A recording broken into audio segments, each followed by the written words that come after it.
بص كده، في راجل في الريف ماسك أداة بسيطة جدا وبيجرها على التربة في الأرض، والرز بينزل مترتب في مربع ورا التاني. أول مرة الناس يشوفوا الموضوع ده، الموضوع بيكون محير شوية. دي مش زراعة عادية، وكمان مش زراعة الشتلات بالطريقة القديمة.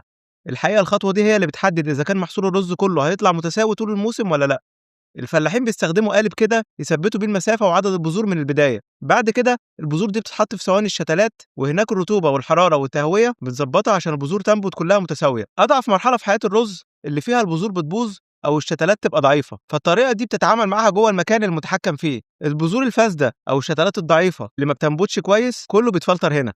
لما الشتلات تكبر وتوصل طول متساوي وجذورها قوية، يبدأ الشغل الحقيقي اللي بيختصر مجهود كبير. الصواني كلها بتتحط على ماكينة زراعة الرز، والماكينة بتزرع الشتلات في الأرض الموحلة صف ورا صف بمسافات ثابتة. بالمقارنة بالزراعة اليدوية، العمق ثابت والشتلات مش بتتزحم على بعضها، والتهوية والشمس توصل لكل نبتة. الأرض ممكن تبان مرتبة بس، إنما اللي بيتوفر فعليا هو البذور والمية والسماد وشغل اليد كتير جدا.